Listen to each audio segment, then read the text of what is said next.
Welcome to Weird Web Radio, an explorer's guide to hidden worlds of the paranormal and occult, reality-expanding experiences, and the downright weird and bizarre.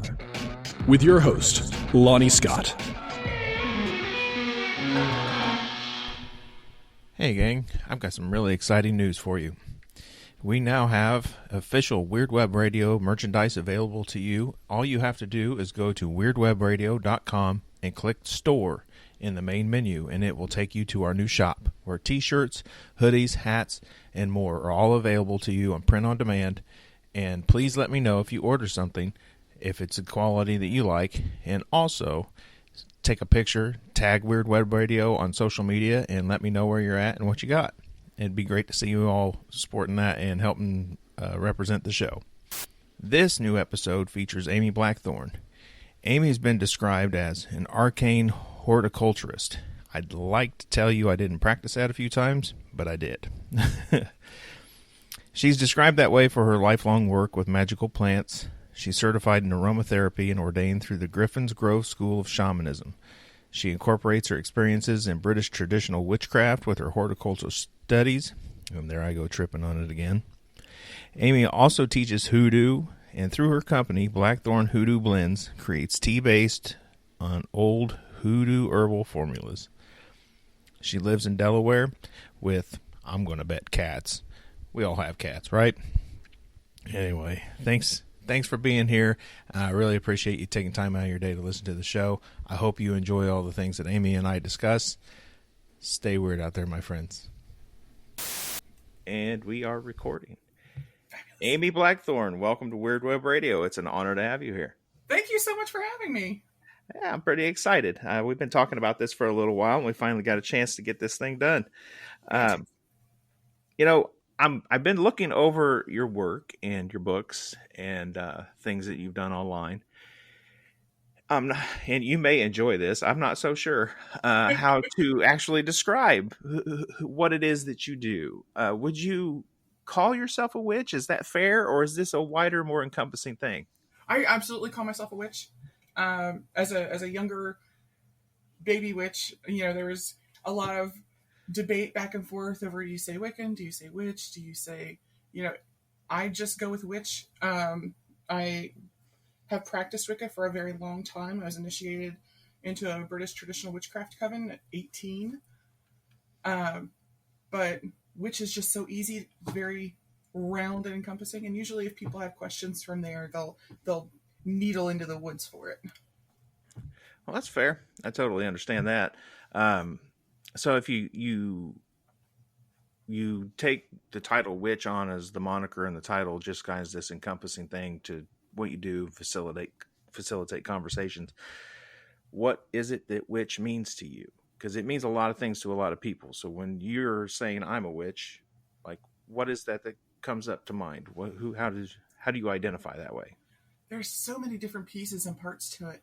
I was chatting with Laura Tempest Eckroff, and she said, witches are weavers. And I'm like, that's fantastic. But it's not, in my practice, it's not just weaving, it's seeing the connections that are already there rather than starting them fresh, and really diving into where they connect to other people. I have, so many friends in so many other places. A lot of times when somebody says, I know a guy, I'm that guy. I want to make connections with people. I want to make them not only think about where they are, but where they could be and how they could possibly get there. And magic is one of those fabulous things that allows us to do so. Magic is agency. Magic is the ability to say, this is what I want, and this is where I'm at, and if they don't match, go out and make it happen. Okay, yeah. And you're talking about sensing connections that are already there instead of making new ones. An important distinction, I think, compared especially to the weaver sort of idea.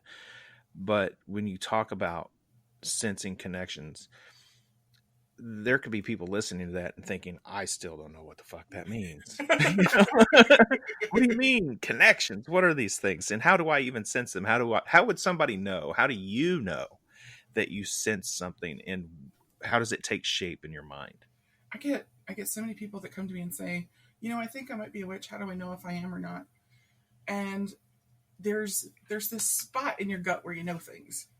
I know my parents are arguing. I know my best friend is going through a tough time. I know. And so when they say, could I be a witch? Well, then either you are or you aren't, So what a witch is someone who is looking to connect with the natural world. And the connections that I talk about are, me, whether it's the oak tree outside or, someone across the world. Making that connection is understanding the energy that lives in all things and being able to get to do things for you. My current book that I'm editing right now comes out in October is Blackthorn's Botanical Brews. It's a potions book. And the idea of these potions are we're looking at correspondences they already have that people wrote down, 1400s or even longer ago, and seeing if there's something that connects what I need or what I want with what this plant already does. So I can make a potion, I can burn a candle, and I can mix a tea and help me gain the thing that I'm looking for to bring into my life. Oh, awesome. Yep. That makes sense. So a lot of your work is built around working with correspondences. So when you say connections, you're talking a lot more about like this is related to that, this is related to that in deeper, more meaningful ways. Absolutely. Yeah. When I look at the correspondence, when I look at a mint plant growing in my garden, I don't see a mint plant. There's the list of correspondences that I've memorized over, 30 years of doing this. And there's the things I need. It's like watching the web scroll together until I find the one thing that I need. I like that. Watching the web scroll together. Let's jot that down, folks. We're going to steal it. You were talking about using these different things to create potions and et cetera, and getting into witchcraft and the actual doing of things, and the hint at magic, right? Mm-hmm. So let's go back to your earliest days. You were getting involved in British traditional witchcraft and things. What was something that happened to you or you did yourself that was profound enough, I guess, in a way that convinced you that magic itself, witchcraft like this, is real, that it's not something you just read about or do with friends, but there's something that really happens in the world when you do A and B to get a result? One of my earliest spells, I found magic. I found witchcraft at 11. So we're 11. We're going back a ways. But one of my earliest spells that still has effect on my relationships and myself today. I was at a workshop with a famous author who was visiting my local witchcraft shop. And we're doing what she called silver bullet magic. So it's a group there. I mean, the ritual room in the shop is called Bell Book and Candle in Baltimore. Opened in '99, and we're all sitting on this big carpeted room. There's probably 30 people crammed in this room, and she starts handing out balloons, just the little rubber balloons you get at the grocery store for a kid's birthday party.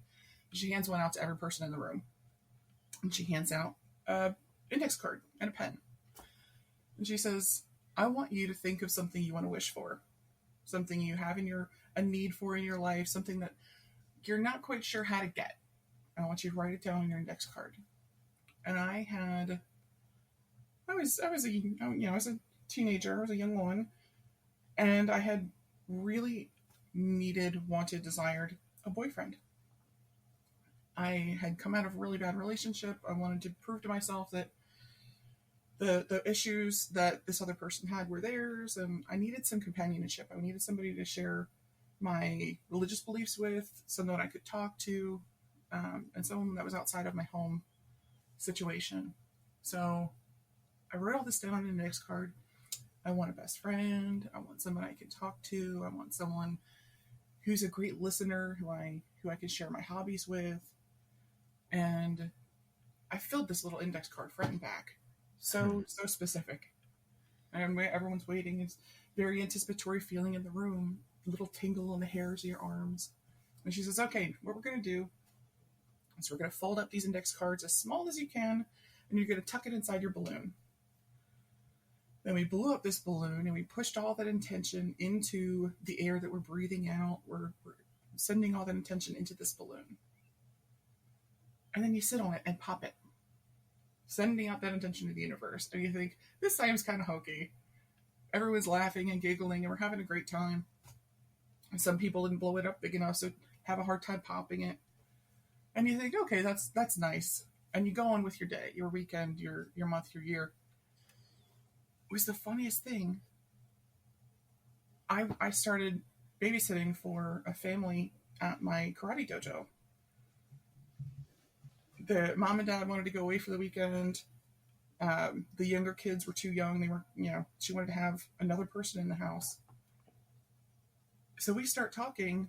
This young man and I, we're same age, we're same interests. We go to the same dojo, and we sparked a relationship. And it was the neatest thing. I had a best friend, and it was so deep and moving, and if not just affectionate, but all encompassing. That it's so and so years later. It's probably 20 years later, and we're still friends. We still chat. He lives on the other side of the country, and we're still a part of each other's lives, and I still consider him one of my best friends. Have you ever told him that he may have come around due to witchcraft? Oh, absolutely. that was like maybe the first month anniversary. I was like, oh, hey, by the way, this is super cool. This is neat. Yeah, just in case he's listening. Spoilers. No. Well, it's interesting because there's ethics in everything we do. It's very, very important. I have great big long conversations when I do classes with my in-person people, and there's little truisms that people say, oh, you can never do a love spell, you can never do this, you can never do that, and that's not the case. You just have to do it ethically. We're ethical practitioners, just like any other person of any other religion. There's ethics involved. So I wouldn't, I want Joe Bob Jones to fall in love with me and live happily ever after. Like, that's not ethical. But putting out into the universe that you are ready for a new love relationship is not the same as saying, I want Joe Bob to fall in love with me. Because let's face it, we know what we know, but we don't know what the universe knows. We don't know what the gods know. We don't know what what's on the horizon for us. No, I agree. That's an important distinction. I could compare it as easily to, if I'm a guy and I'm going out trying to find a date or something or meet someone, I might get dressed up a little more than normal. Make sure that I'm wearing a cologne or something that I think would be, attractive or smell good to someone else. You're going to go out of your way to do a little extra to make yourself attractive, to put that glamour on. So why not add a little magic to the mix, right? Right. I was a volunteer for allexperts.com for a million years until they got sold to About Religion maybe 5 years ago. And I got a lot of questions from a lot of, I was marked as one of the teen witchcraft experts because teens had their own section. And I get a lot of young people emailing me and saying, I need a love spell. And so it's very common, and I explain all the ethics and all the this and the that, and I say, so you go out and you get a packet of basil seeds from the local big box store. You get a little pottery pot and some soil, and you figure out what it is you want. You put 9 basil seeds in your little pot, and you water it, and you talk to it. You tell it how your day was, and you ask how they're doing. You go through this whole rigmarole. And more often than not, they say, oh my God, I don't have time to take care of a plant. And you don't have time for any relationship, do you? Basil is sacred to Aphrodite. You're signaling to the universe that you're ready and you have time. But if you don't have time to water a plant, if you don't have time just to sit down for a minute and, make sure that they're checking in and doing okay. You see that they have enough water. You see that they have enough light. You'll notice if they start getting brown at the edges, a little bit too much light, or they start to fade because they aren't getting enough water. Like, you notice that because you're spending time with them every day. That's the same thing as being in a romantic relationship, you have to have time for them too. It's not about you. It's about the both of you. No, well, I hope you're managing to get through the raging hormones of teenagers Oh. hell bent on a specific person. But something about history tells me luck may not be on your side. I don't know. You are not wrong. But hey, gold stars for a valiant effort. I think that exercise is perfectly legitimate. Please don't get me wrong. In fact, I think no, absolutely. once someone is about 22, 23, neuroscience says our brain is fully formed into adult brains, and we stop wanting to be medieval warlords or whatnot. And I think everyone beyond that age would benefit massively from the sort of thing that you're talking about for any kind of commitment that someone is taking on new. I think that's an excellent practice for someone to consider before they jump in with too many resources and time to something that is a whole commitment. I'm looking at your book, Blackthorn's Botanical Magic, The Green Witch's Guide to Essential Oils for Spellcraft and Ritual Healing, or Spellcraft, Ritual, and Healing, my bad. And I guess, first of all, I want to talk about Green Witch. What makes a Green Witch different from a British Traditional Witch? There's a lot more focus on the plants themselves, the spirit of the plant as almost as if its own personality. In British Traditional Witchcraft, there's more ritual involved. In Green Witchcraft, it's more, we'll say, no. I'll say the plants involved are more of the focus rather than an accessory. Okay. I know some people who consider themselves green witches. They tend to have all those really cool looking bottles of herbs and whatnots in the kitchen. And that's always been sort of a mystery to me. So perhaps by the end of this, I'll understand a little bit more, right? Absolutely. All right. So you talk about, in this book talks about covering the history and the lore of scent related magic. Why is scent related magic something that goes into its own separate subject, I guess? When you're going through your day-to-day life, you encounter scent every minute of every day. The aroma of your kitchen, sometimes there's a lingering odor of whatever you cooked for dinner last night. Scent is our most emotionally charged. It's our oldest sense, and it's the sense that is tied to our own personal history. When you encounter an aroma, you open a jar, there's one of those mystery jars, and you find out that it's lavender. Okay, you've taken a smell, but you don't know that it's lavender until all those little neurons fire, going through the Rolodex of your brain until it finds lavender.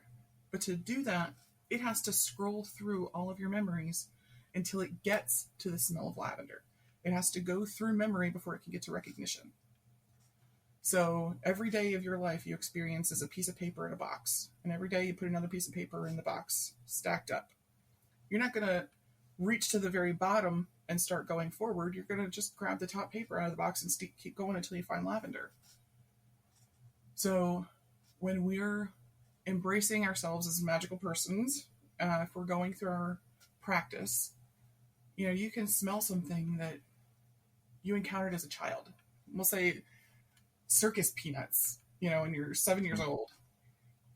I may not have encountered them in the last 30 years. But the minute I smell that, it may take a second, but I can figure out that that's circus peanuts. I worked at a shop called Lush. They make handmade bath and body care products with essential oils and all that good jazz. And they had a product that they came out with a few years ago, and we stood there for maybe a good 10 minutes trying to figure out what they smelled like, and then lo and behold, everyone decided it was circus peanuts. That charge that goes through your body when you figure it out, when it comes to the forefront, that is magic. It's a very simple type of magic that's reliant on yourself, your experiences, your history, and your own personal practice. Now, I am deathly allergic to roses. I can have the flower in my garden, that's fine, but anything with rose oil in it, especially the Turkish rose oil, anaphylaxis, like the throat close up, it's very bad. All my mother and my mother and all my sisters all have the same issue. So while someone next to me may have loving, sweet grandma memories of roses and rose oil and rose perfume, I have a very negative reaction to it. Even though I only have I'm only allergic to one strain of roses, any rose smell, and I automatically, my brain goes into panic mode. Like, where is it? I gotta find it. I gotta get it. It's self-preservation. So our own history comes into context right there at the point of magic, because even if some super glorious money spell involves something that you absolutely cannot stand, you've got to figure something else out, because you're not going to get the same reaction from it if you used something that was beneficial to you, if you had a good experience with. By getting out and making sure that that one thing is no longer an issue, you're allowing yourself to accept the prosperity of that working. But if you force yourself to make an oil that you're going to diffuse into your house with something that you hate, you're just going to block yourself off from whatever benefit you're going to get from that working. Okay. And what would you say are some of the biggest myths or even misconceptions sometimes about working with oils and incense and so on, the scent related magic? One is all brands of essential oils have good ones and bad ones. I mean, there's going to be things out there that you connect with and that you don't, but there's no one good company that does everything magical and amazing. There's hits and misses. So one of the companies that I absolutely adore is Mountain Rose. They're incredible. They do lots of organic products. They're beautifully done. They're beautifully sourced. They make sure they're ethically sourced, but you're going to pay for the benefit of it. So it's a little bit more expensive. Whereas if you can find something that's a little bit less expensive, you're going to have to figure out whether or not they were adulterated, whether or not they're watered down, any of the problems that could have with a cheaper essential oil. There's no one company that's just perfect and amazing and everything is great, and you have to figure it out. You have to test them out. You have to try and figure out which one meets both your ethical needs and your monetary needs. Okay. You have a chapter in this book too that talks about botanical divination. Mm-hmm. And I'm a huge fan of divination. I use tarot and runes, and I have a specific kind of omen things that I look for in the natural world from time to time. But I can't say that I've ever turned to botanical style of divination. Could you explain what that is and how you use it? Absolutely. It's a huge chapter. It's actually started out as one of my first classes. Perfect. When you talk about omens, there's a style of botanical divination in there where you just go about on your walk. You're going for a morning walk. I'm concentrating on an issue I might have, and you're going to walk it out. You're going to think about it while you're on your walk. But what if you happened upon a dandelion growing up in a crack in the sidewalk, or a witch hazel that's just burst into bloom? Those plants all have similar messages for us, the same way augury does, or any of the other natural omens that you could encounter on your day-to-day business. It's just one style of divination that is, we'll say, the least tools are required. You can create your own botanical oracle. I actually have worked on one for probably 20 years now in different forms and styles, editing what I want and how to do it through photography. Especially now that we have these handy dandy cell phones with cameras built into them, you can take your camera to a botanical garden or your local park and take pictures of the plants that are available to you there, and create your own language that is something that's going to speak to your subconscious. You can print them out on index cards. You can work with them that way. You could even go to your local craft store. I have a Michael's down the street. They sell dried flowers and make pressed flower cards out of them. It's not the material so much as you establishing a connection with that natural world. If you just have something as simple as a rosebud or a clove of garlic, you can put it on a piece of string and use them as a natural pendulum. You can hang the rose up to dry and ask it botanical questions. You could ask the rose questions about love. You could ask the clove of garlic questions about health. Those are things that are already associated with that plant. And so they're already attuned to help you get in touch with that part. When people say, oh, well, it's a pendulum, you're holding it, so you're making it do whatever answer that is. You're absolutely right.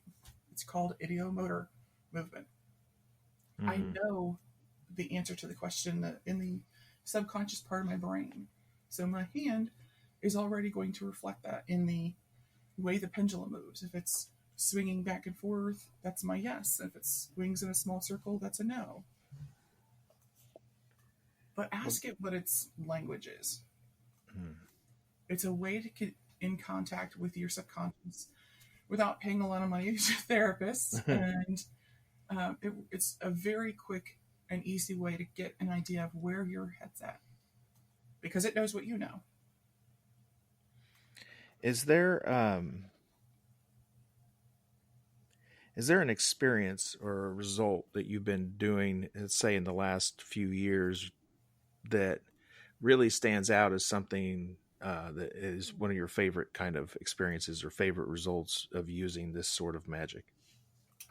Absolutely. My working with one of the last methods that I use is taking flower petals from, you can even use a 3 for $10 bunch of daisies from the grocery store, little daisy mums, and I put it into a large bowl, and I'm mixing the petals, and it makes a lovely little gentle shushing noise, and it lulls you into a meditative state, and you're able to, we'll say, bring forward images that you might necessarily not have had access to before. It's a method called scrying, but this is a very active method. Some people stare at a candle flame, some people stare into a bowl of water with maybe a drop of oil on it. But these plant-based methods, they're a little bit more active, and they're a little bit more easily lull you into that meditative state. It's popular with my students who are very new at it, because they don't feel like they're sitting there doing nothing. And it's very easily brings forward images of things that have happened or things that will happen. I was in a car accident. It was a very, very, very bad car accident 17 years ago. I was already in my witchcraft seminary school. I had been in there for 3 years. So I was already doing everything I should be doing. And I had been doing a divination this way regularly, probably once a week, seeing what messages were coming through, seeing what questions I had, how to work with the answers that I was getting. I was keeping a little journal. And I didn't listen to myself. I didn't listen to the oracle or the divination that I was doing. And as a result, I was in a very, very bad car accident because I didn't listen to the messages that I was given. I knew for probably a week before it happened that something was going to happen, but it felt, there was trepidation and there was anxiety there, and I didn't want to look any closer at it, so I didn't. If I don't listen to the things that I'm told, this was the outcome.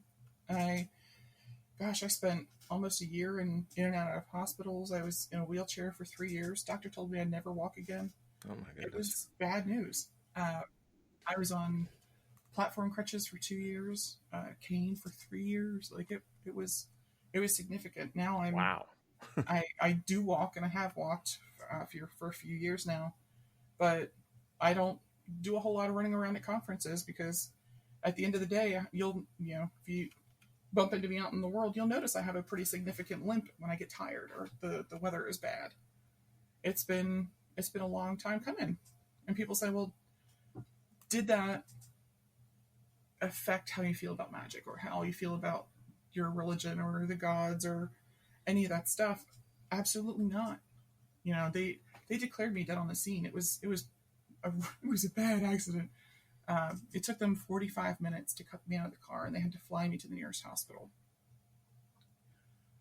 But the things that I experienced, the things that I know in my heart, reinforced my belief in my religious practice. The coven that I joined when I was 18 is part of a larger tradition, and about when this accident happened, there were 500 witches in this tradition.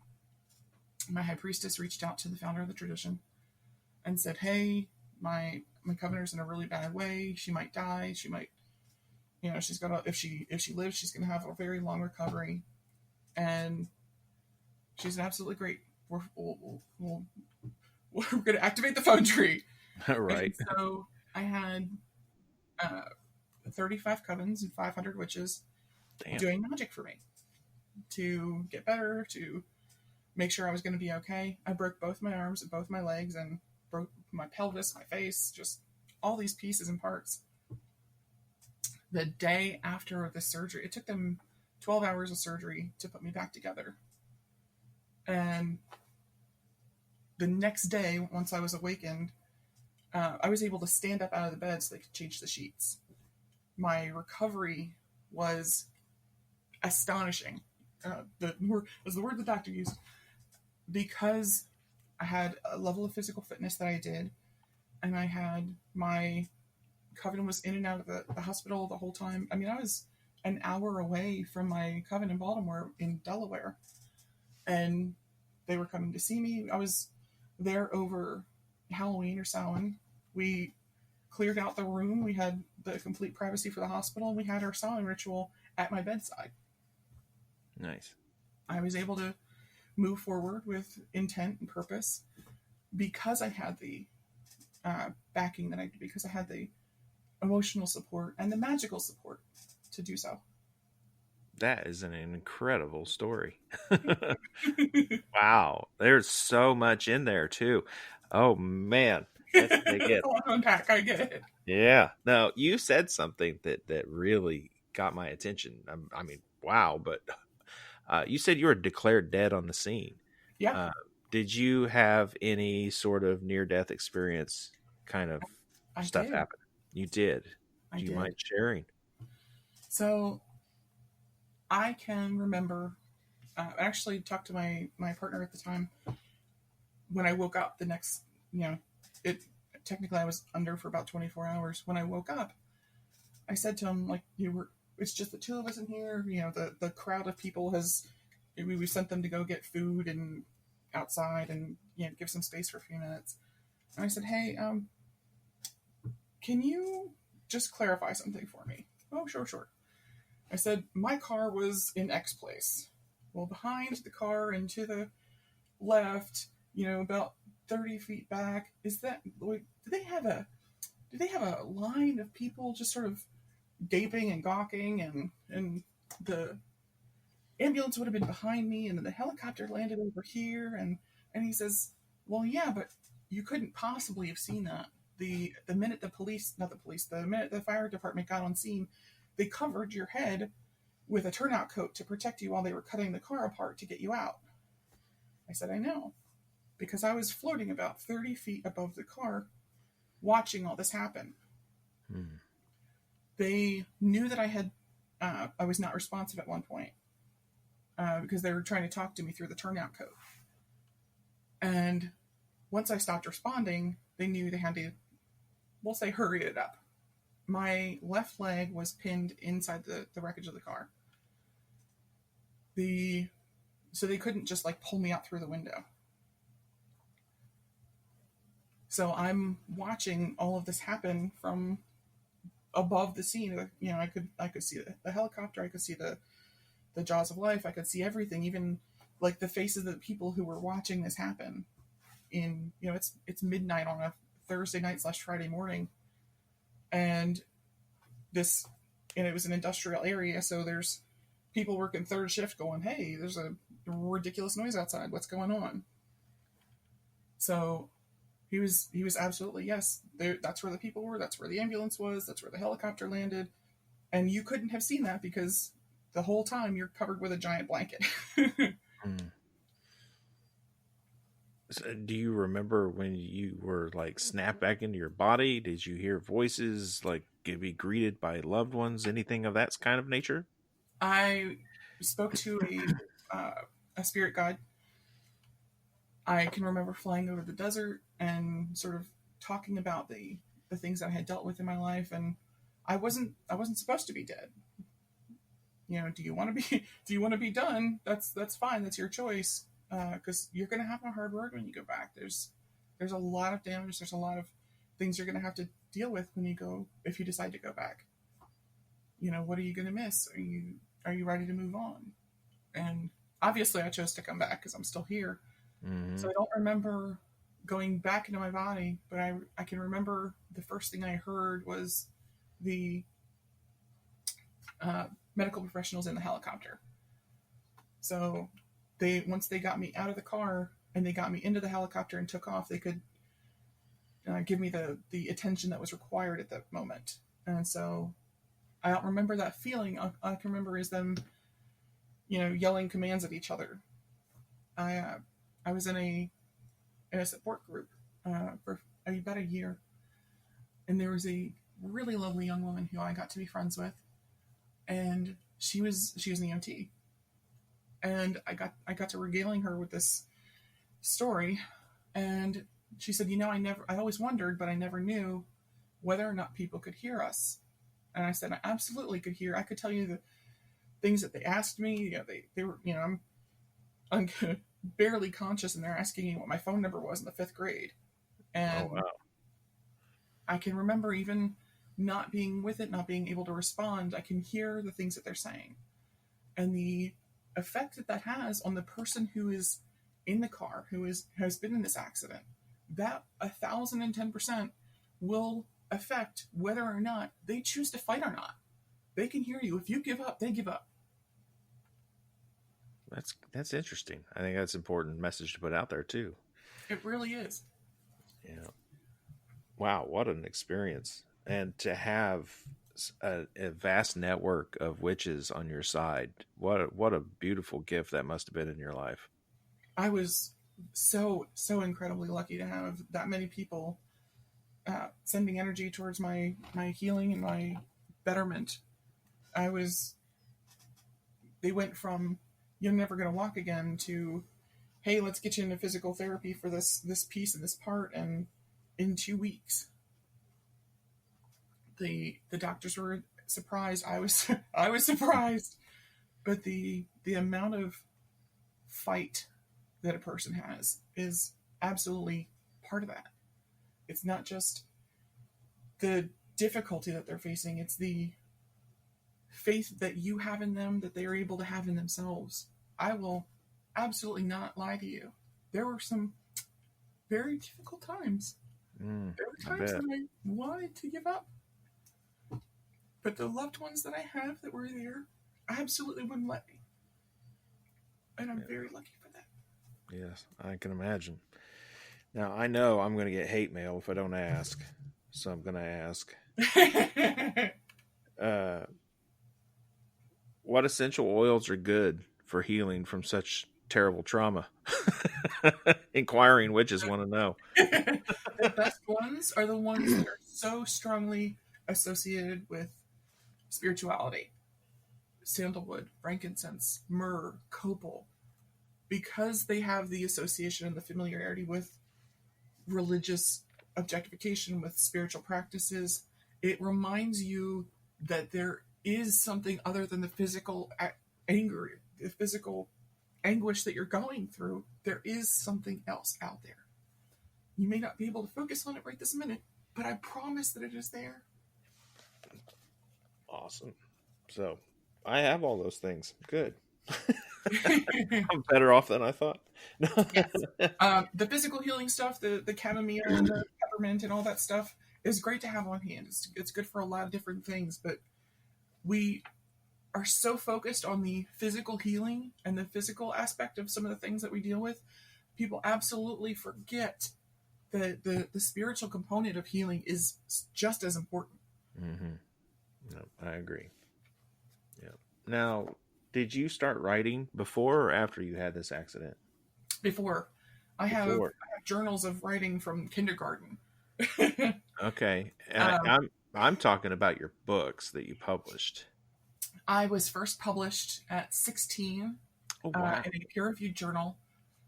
I wrote a paper comparing the holy festivals of Wicca and Christianity, and it was published in a peer-reviewed journal. I actually submitted it, and it was accepted. Wow. I bet that made friends. Oh my God, I got death threats.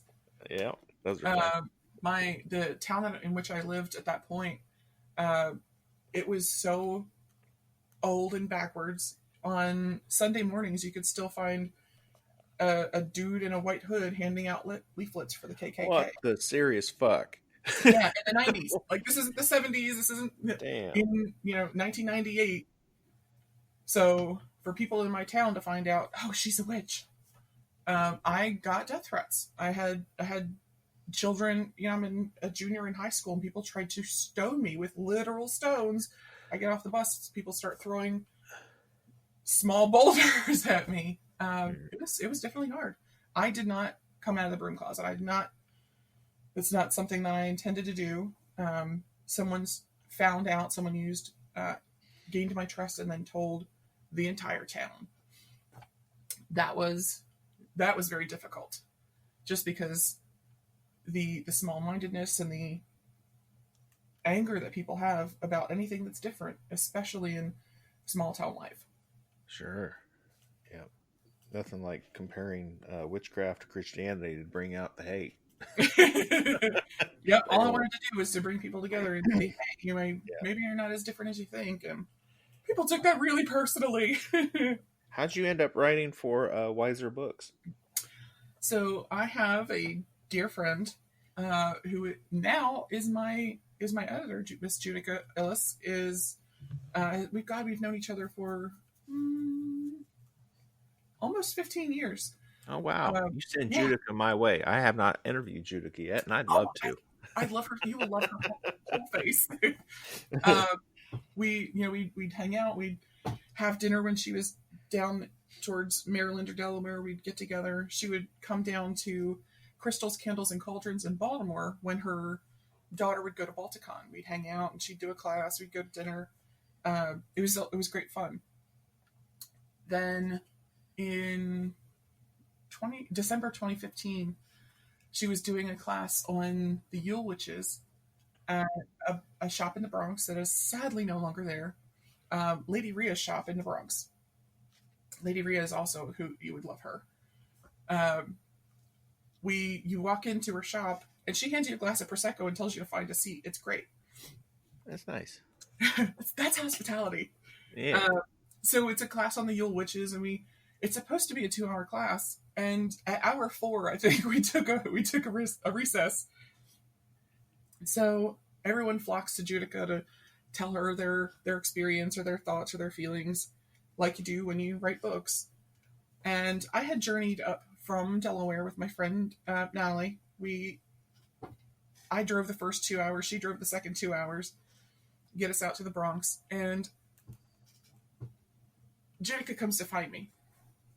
We're still in the middle of our little recess, and she says, hey, I've really enjoyed the writing on your blog. I've enjoyed your writing. I was writing a witchcraft advice column for Thorn magazine, and she had followed me in different places, and she said, why aren't you writing for Wiser? First she said, well, why aren't you writing for us? And I didn't know who us was. She had just gotten a job, and we just started talking about it.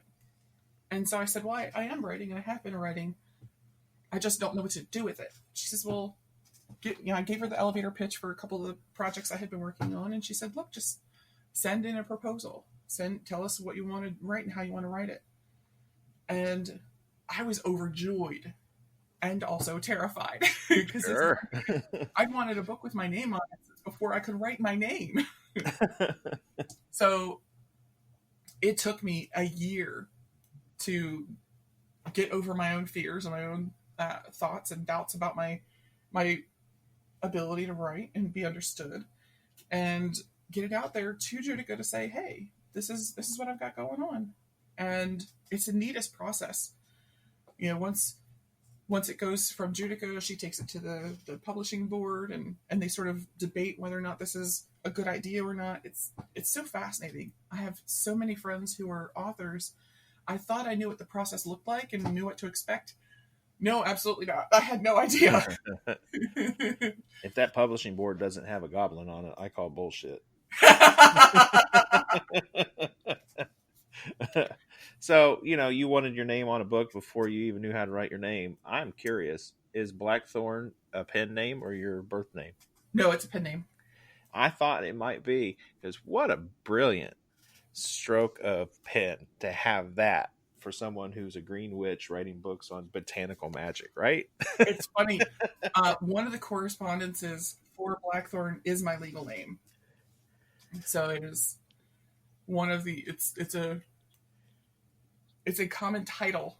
So when I was going through my little journal, I'm like, okay, let's look at this and this and this, and oh my goodness, that goes right there. Okay, Blackthorn it is. Blackthorn it is. I like it. I've been Amy Blackthorn longer than I've been my legal name. Perfect. Yep, just stick with it. I think it works for you.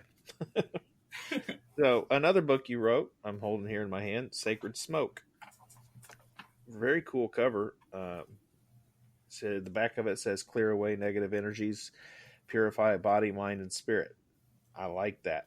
In fact, cleansing and purification is something that I like teaching people. It's one of the more important parts of my own personal practice. I think it's neglected too often.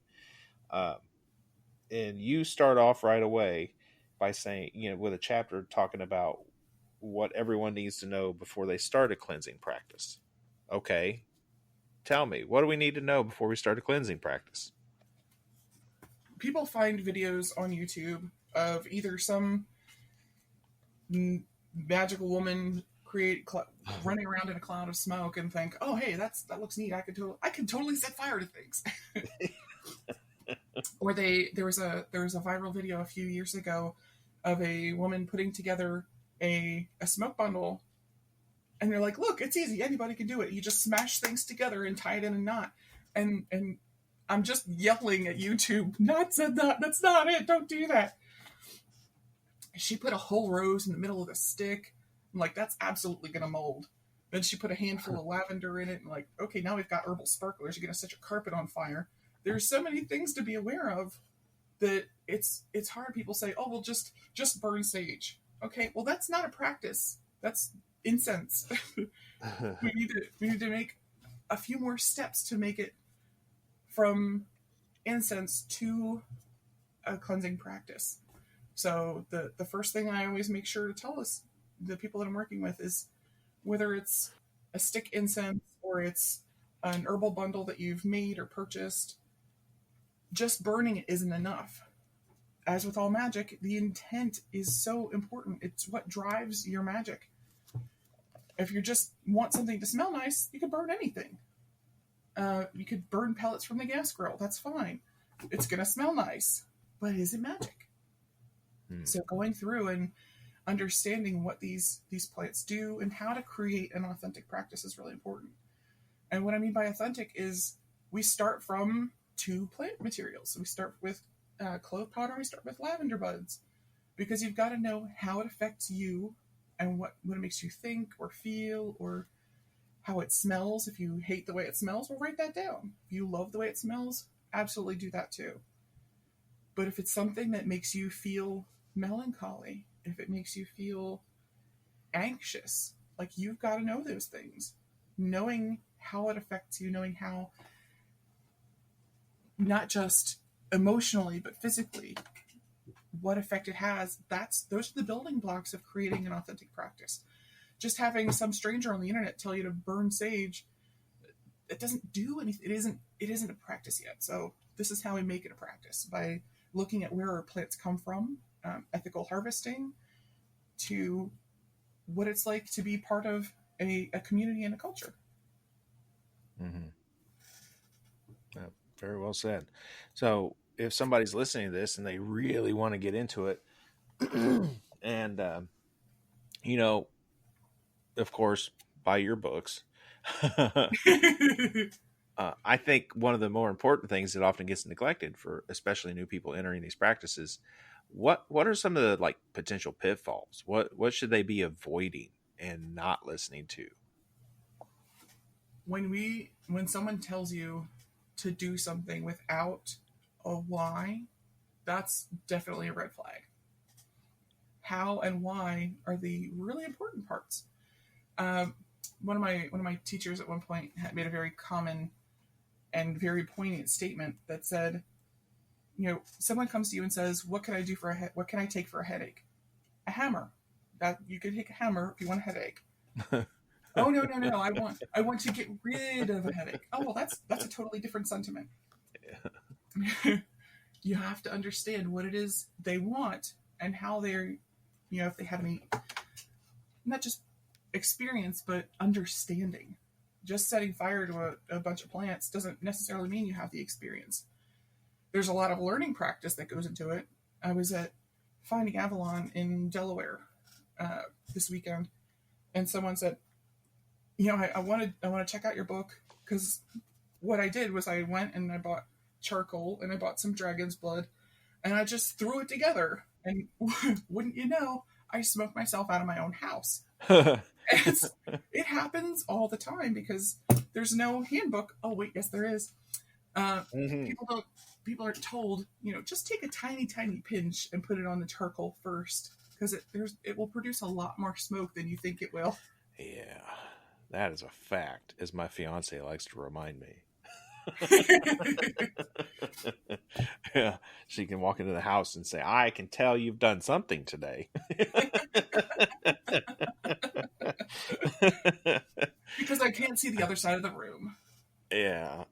So, there's something really cool you've done through this whole conversation, and I think it deserves to be credited. And I'm not even sure you do this. Through this entire conversation, you have thrown out the names and locations, often the city, of metaphysical, new age kind of witchcraft shops and stores in your area where you buy products, where you've hung out, where you've had conferences, where you've met up with people, and you've dropped names of these stores. And I think that's incredibly cool, because those stores are dying off at drastic numbers. And with someone like you giving them shout outs like that and keeping them in conversation, I think you may be able to breathe life into some of those and inspire people to still take a chance to create those kind of environments. So awesome on you. Thank you. Well, thank you very much. Having a community is so hard, and now that places like the Witch's Voice are no longer there for people to gather information from, I can't just look up the state of Maryland and check out the town where I'm headed and see if there's a shop nearby. You've got to know someone who knows someone, or figure out the right combination of things to ask Facebook, and hope that whatever is available is still there when you get there. Yeah, that's true. I didn't use the Witchvox very often. In fact, I put a blog post up. If people are curious to read it, go to weirdwebradio.com, click blog. I think it's the last post I put on there that I actually wrote about my experience with Witchvox. But that was one of the coolest things about it, was you could see in the community everywhere you went where those stores and things were. All right, Amy. There's a question I like to ask everybody that used to be in the bonus audio section. I've now moved it in here because I just think it's so interesting that a lot of people should hear it.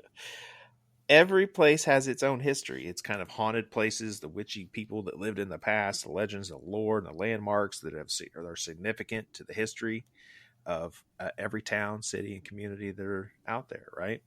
Mm-hmm. So what's one of your favorite spots or local folklore, a historical landmark or something in an area where you have lived?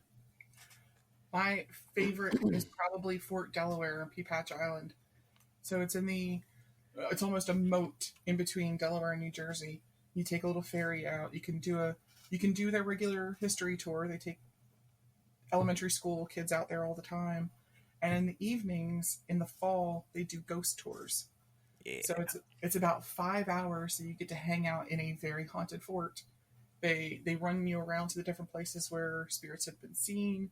You can take cameras, you can take EMF, you can take, heat sensors, you can take whatever you want. And you just wander around for 5 hours and do this tour. They take you down into the tunnels underneath the fort where they don't allow people to go during normal business hours. And it's really fantastic. So there was a gentleman who slipped on a very, very wet stair. All the stairs were slate. And so you imagine when they get wet, they're very slippery. He actually slipped and died. So you can see his spirit come and go during the evenings. There's a woman in the kitchen. So they have reenactors come out, and when they have small school groups come out, they have reenactors on hand so that children can understand and see what life was like. They're in period correct costuming, and they cook in a period correct way. So a woman comes out of the pantry while the rest of the women are standing around chatting, and she walks over to the cook stove, takes the lid off the pot, gives a little stir, puts the lid back on, and walks out through the wall. So up until this point, the woman thought that this was just another reenactor. They didn't stop to think that the door she exited from is actually a closed pantry. It used to be a doorway into another room, but she walked out of a closed pantry. They didn't see her walk in, and then she walked out through the wall. So this woman in the kitchen has been seen more and more times through the years. So they give you a chance to take a picture in the cold spot where she exits through the wall when she's on her little rounds. So I'm on this tour in September 2005, and everyone has their turn taking the picture, and I take a picture with my little point and shoot. The room is brightly lit. There's like beige walls, and the camera itself, the screen pops up, and the whole room is blood red, and you can see the figure of a woman wearing an apron standing in that spot. Well, there's 35 people on this tour with me, and the head of the folklore department for the University of Delaware is standing next to me going, "What'd you get? What'd you get?" And I show him, and he's got nothing to say. Ed Okonowitz does lots and lots of history, but also ghost history for different historic spots. And he said, "We've got to put this in the next book. Like, it's just a thing that needs to happen." Because every so often, there's always a skeptic in the room that says, "Oh, it's got to be photoshopped, or it's got to be this, or it's got to be that." I'm like, "You're standing here watching me take it, so I got nothing for you."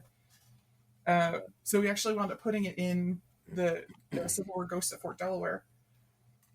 It's cool. It's the neatest thing. That is cool. Now, have you experienced a haunting outside of there, like in your own home or a friend's home or anything like that? Yes. Spirits are definitely part of my, we'll say, family lore. My mom was seeing dead people before I was a person, so I've seen spirits come and go through our family home as a child. There was a house that we lived in Gardenville, which is a neighborhood in Baltimore.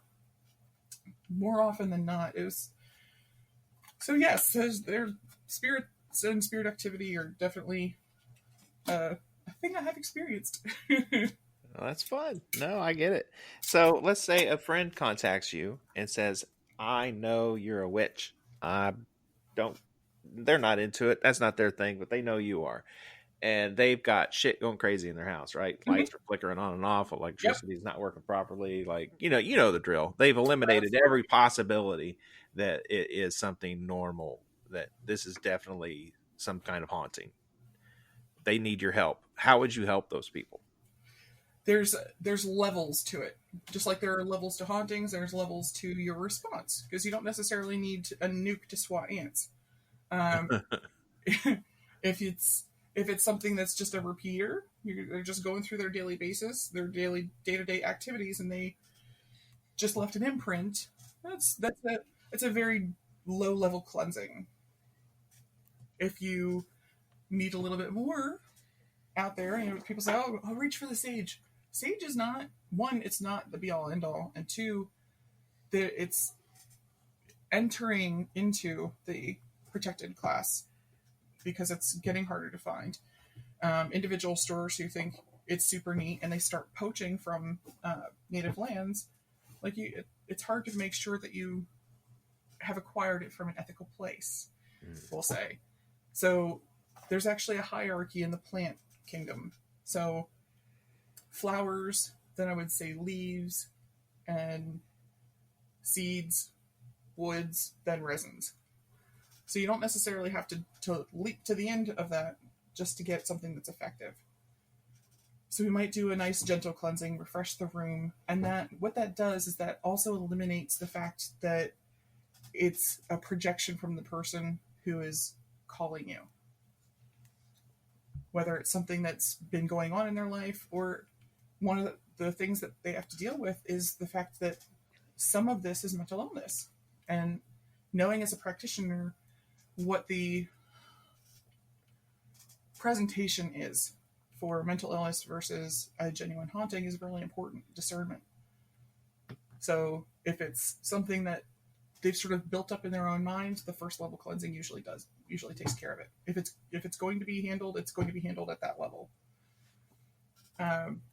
All the way up to my group was contacted by a woman in Wilmington who it was her adolescent daughter and an infant, and they were waking up with bloody scratches on them that were too big to be from a human hand.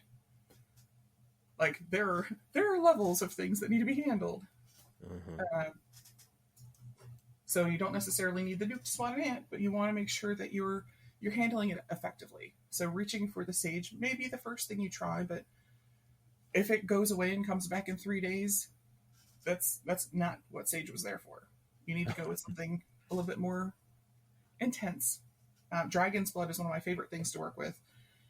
It's not only protective, but it's banishing, it's magical, and it's very intense because it's all of the energy that's collected by the leaves of this plant, put all that into the sap that then gets dried to become dragon's blood resin. For anyone who's never seen it before, it looks kind of like red chalk, but all of that energy that goes into it is, think of it like bottled sunshine.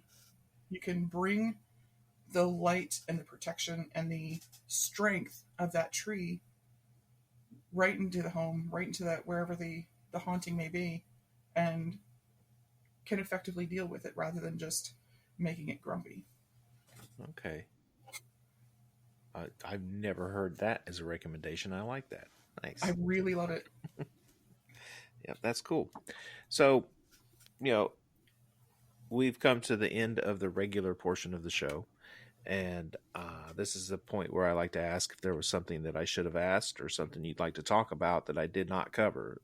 And if not, do you have any parting thoughts you'd like to share with the audience? I would love for people to have the opportunity to look at the practices they currently have and try something they may have cast aside in their thought process. Look at something outside of the sage or outside of the bundle you got from the local store and try a resin, try a wood. There's so many different places you can find ethically sourced materials. Try something new, because if you're going through the motions and you're getting the same effect, if you want something different to happen, you've got to try something different. So give yourself permission to try something new.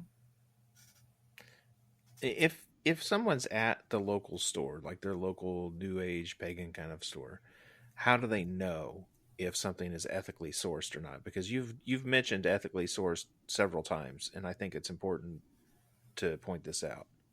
My first thing is get to know the owner, get to talk to the people that are involved. It's going to be more likely that someone who is working for a new age shop is going to take the time to ethically source something versus perhaps somewhere in the mall that might be a little bit more accessible, but they may take the same amount of time that they take to make sure that their bikinis and their flip-flops are not made in a sweatshop. Yeah. Right. So get to know the owner, get to talk to them, find out. It may be not the specific name of the place where they source it, but they get to know how they figure out their sourcing materials. Just walking into a strange place and asking them where they get their stuff, that could step on some toes. You've got to A, finesse, and B, tell them why you're wondering.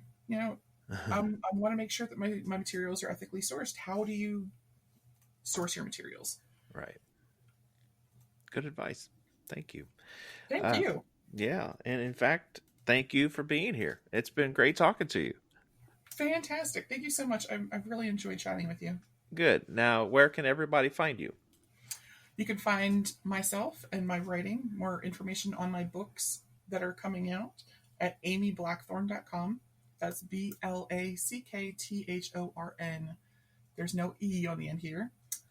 And blackthornhoodooblends.com is where you can find my teas. I have a line of magical teas and magical oils.